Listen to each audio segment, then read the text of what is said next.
some that are now go-to treatments for prostate and bone cancers. So a bit of a funny story here. The first one of these trials consisted of hormone injections, which were estrogen, being a female hormone.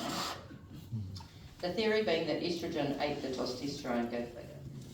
Female hormone stronger than male.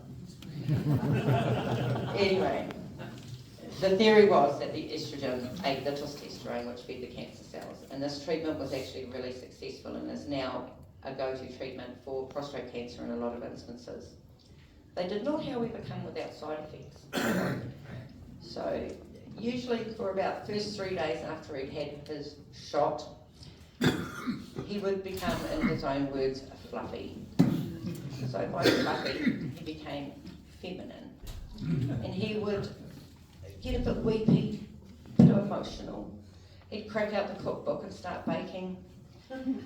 He'd start cleaning the house up, and to top it off, he started relating to me about women's problems. So yeah, that was rather interesting, those conversations.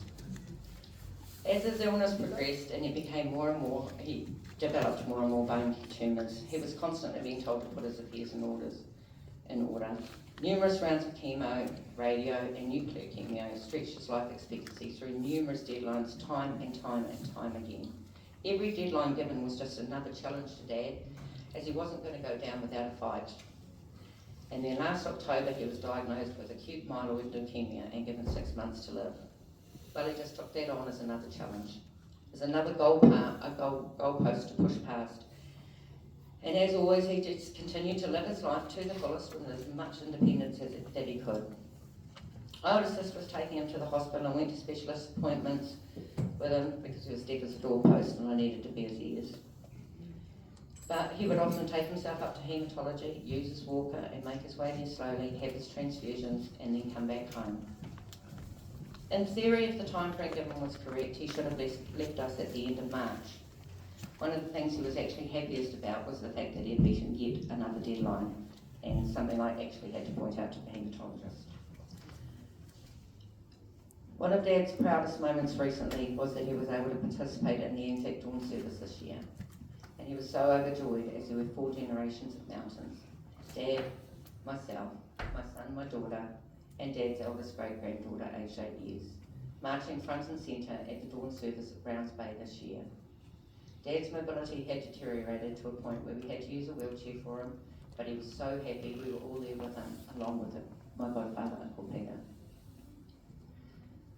He was the most stoic, brave and strong-minded person I have ever known, and his strength of will and fortitude were with him right until the end.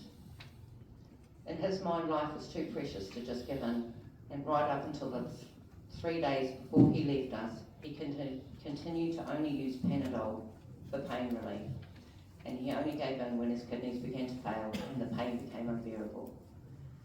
His ability to display immense strength through both physical and mental anguish had been to me the epitome of the saying, mind over matter.